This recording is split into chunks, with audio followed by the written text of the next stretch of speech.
یمن میں جو کنگ ہوتے تھے ان کو تبا کہا جاتا تھا، اور جو اس زمانے کا سب سے پہلا کنگ تھا اس کو تبا اول کہتے تھے۔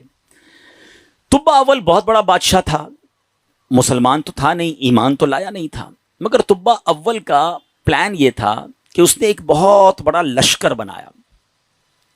اچھا، اس لشکر میں اس نے پلان یہ کیا کہ اس کے پاس 1,13,000 پیدل چلنے والے تھے اور 1,30,000 کے قریب گھوڑا چلانے والے، گھڑ سوار، ہارس رائڈر۔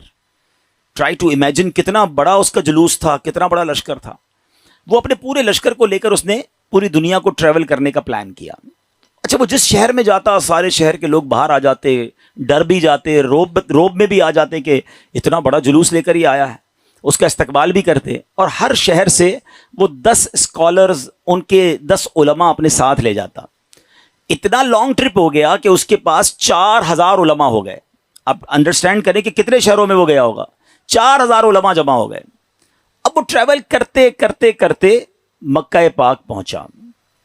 اچھا، مکے جب وہ انٹر ہوا تو مکے کے لوگوں نے کوئی اس کو رسپیکٹ نہیں دی، کوئی اس کا استقبال نہیں کیا، اور کوئی جناب اس کا کوئی روب بھی نہیں پڑا۔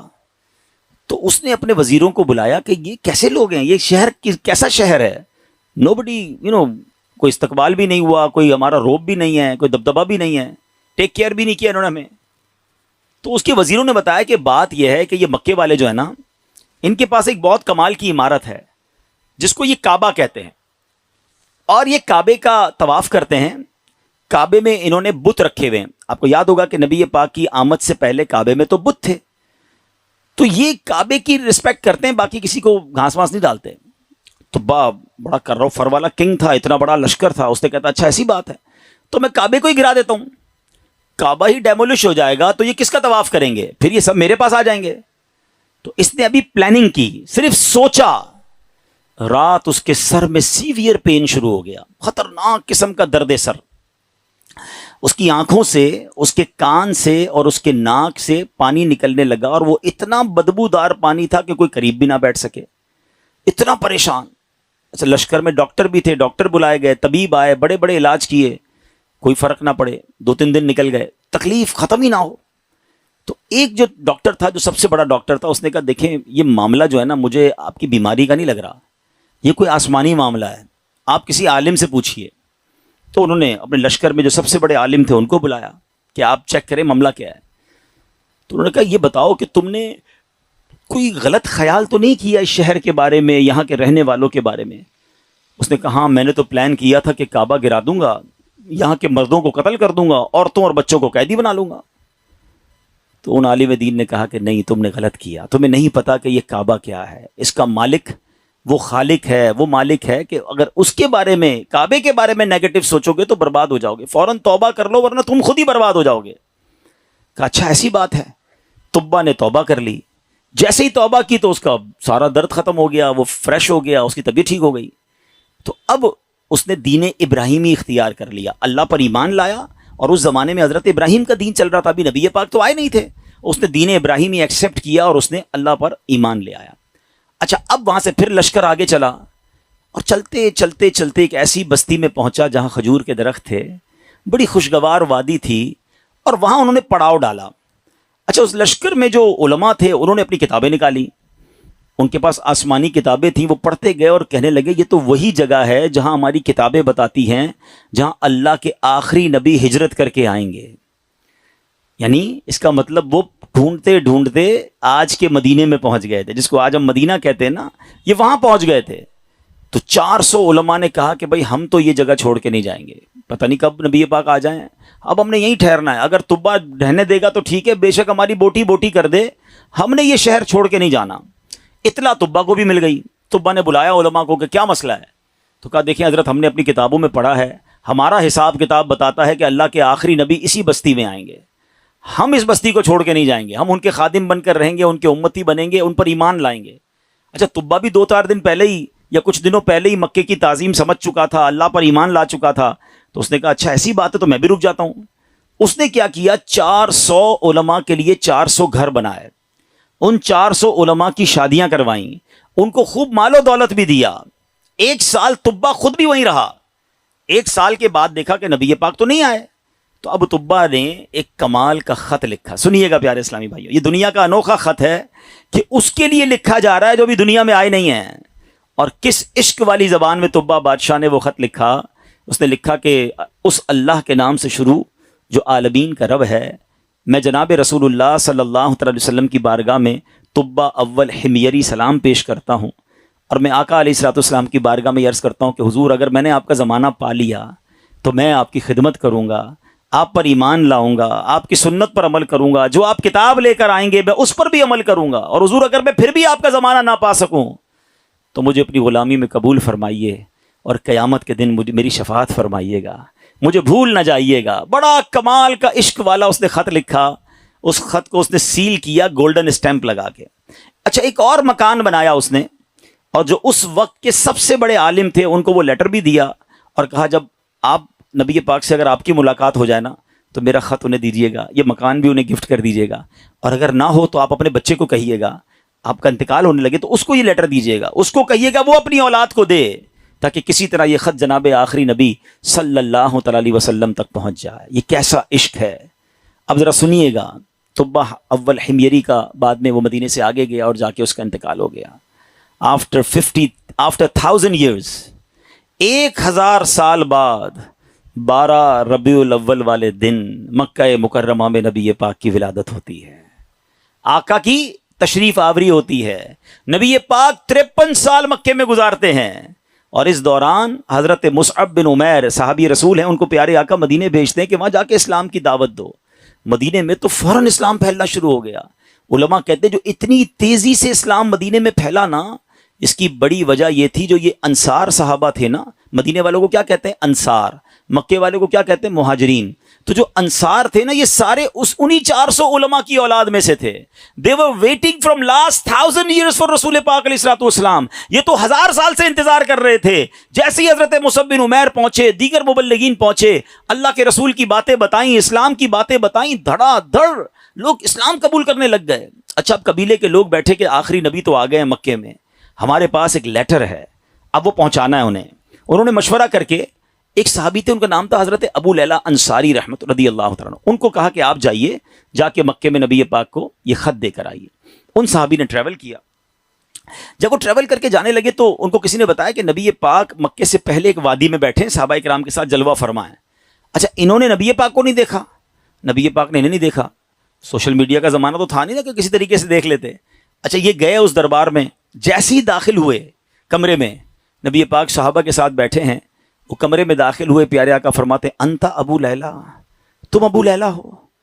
وہ شاکڈ ہو گئے کہ میرا نام کیسے ان کو پتہ چل گیا. کہ جی یا رسول اللہ، میرا نام ہی ابو لیلہ ہے. فرمایا تمہارے پاس میری ایک امانت ہوگی، مجھے وہ خط دے دو. ایک بار اور حیران ہو گئے کہ رسول اللہ صلی اللہ علیہ وسلم کو نے بتایا نہیں، پہلے ان کو پتا ہے. نبی پاک نے وہ خط لیا، سیدنا ابوبکر صدیق کو وہ خط دیا اور کہا ابوبکر پڑھو. اب بھرے دربار میں وہ عشق والا خط پڑھا گیا ہے. طبا اول حمیری کا وہ عشق کی جو لیٹر تھا وہ پڑھ کر سنایا گیا کہ حضور میں آپ کا امتی، میں آپ کا غلام، مجھے قیامت کے دن بھولیے گا نہیں. اگر آپ کا زمانہ پایا تو آپ کی خدمت کروں گا، زمانہ نہ پا سکا تو پھر بھی میں آپ کا غلام ہوں. اللہ اکبر. نبی پاک نے بھی خط پڑھ سنا نا تو پتہ کیا فرمایا؟ مرحباً اخ الصالح، مرحباً اخ الصالح، میرے نیک بھائی کو مرحبا ہو، نیک بھائی کو مرحبا ہو. امیر پیارے آقا علیہ الصلوۃ والسلام نے اس بادشاہ کو نیک بھائی کہہ کر پکارا. اچھا، اب ابو لیلہ انصاری تو حیران پریشان، نبی پاک پر کلمہ پڑھا، مسلمان ہوئے کہ ان کو مجھ سے پہلے پتہ ہے کہ یہ میرے دل میں کیا ہے اور میں کیا لے کر آیا ہوں. واپس گئے، اپنے شہر والوں کو بتایا کہ بھائی میں تو ان سے مل کر آیا ہوں جو تو غیب کی خبریں دیتے ہیں. اچھا، بہرحال اب نبی پاک نے مکے سے مدینے سفر اختیار کیا. اچھا، مدینے والوں کو انتظار تو بڑا تھا کہ پیارے آقا مدینے آئیں گے. اچھا، نارملی 7 days کا ٹریول ہوتا تھا. اگر مکے سے کوئی اونٹوں پر یا گھوڑوں پر نکلتا تھا نا، it's take almost 7 days to travel. اب آج کل تو ہم 4 گھنٹے میں پہنچ جاتے ہیں، بڑے اچھے روڈ بن گئے ہیں.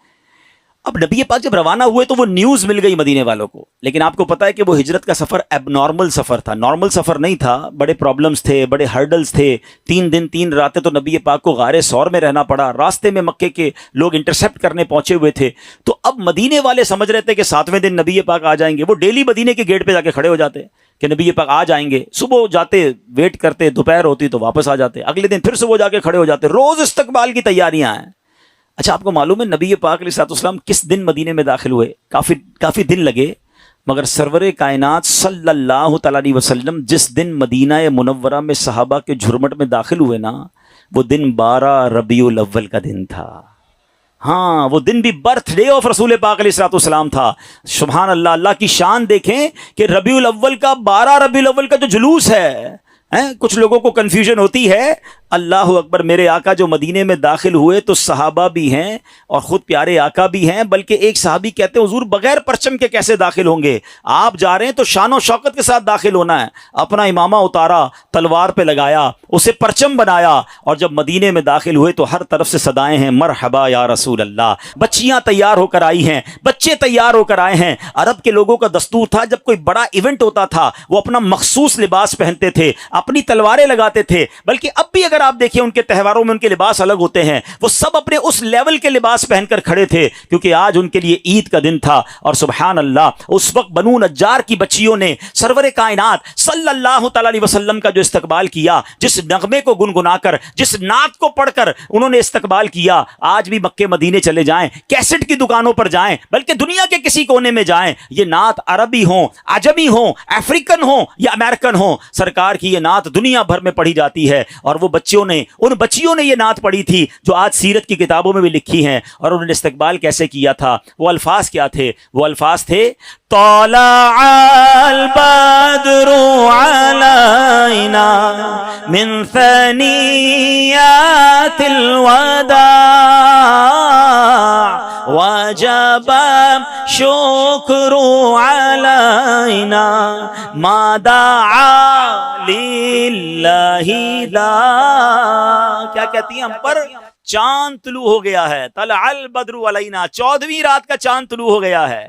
کہاں پر؟ سنیت الوداع کی گھاٹی میں، جس جگہ یہ استقبال ہوا نا اس علاقے کو سنیت الوداع کہتے ہیں۔ اور وجب الشکر علینا، ہم پر واجب ہو گیا ہے اللہ کا شکر ادا کرنا۔ ما دعا للہ دعا، جب تک لوگ اللہ کے لیے دعوت دیتے رہیں گے، یعنی قیامت تک ہم پر اب یہ شکر اللہ کا واجب ہو گیا کہ نبی پاک ہمارے مدینے آ گئے ہیں۔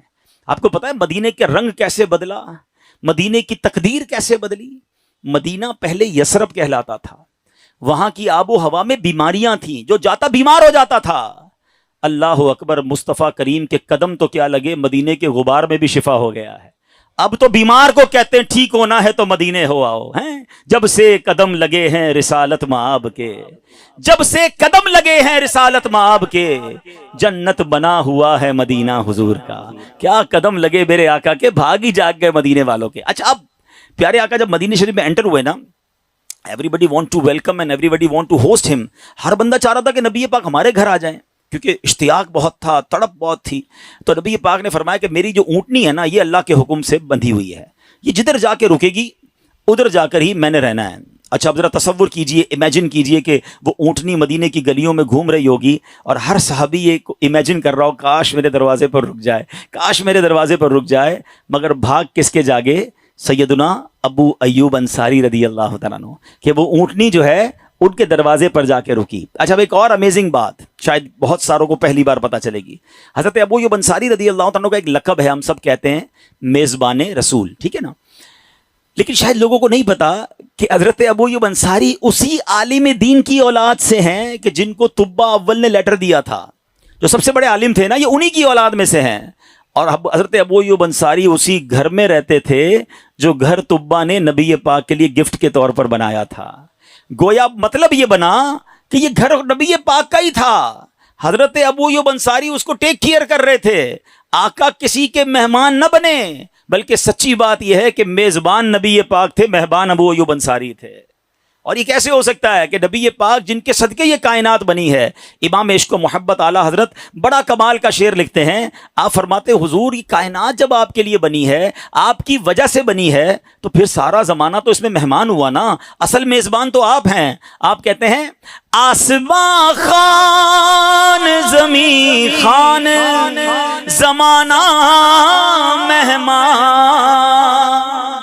آسمان خان زمین خان زمانہ مہمان، صاحب خان نالا کب کس کا ہے تیرا تیرا صاحب خواہ، نالا کب کس کا ہے تیرا۔ اب یہ عشق والی داستان سیکھنے کو کیا مل رہا ہے کہ یہ شان ہے میرے مصطفیٰ کی کہ دنیا میں آئے نہیں ہیں مگر چاہنے والے موجود ہیں، دیوانے موجود ہیں، سرکار پر سب کچھ نچھاور کرنے والے موجود ہیں۔ جبھی تو شاعر کہتے ہیں ایک میں ہی نہیں ان پر قربان زمانہ ہے، جو رب دو عالم کا محبوب یگانہ ہے۔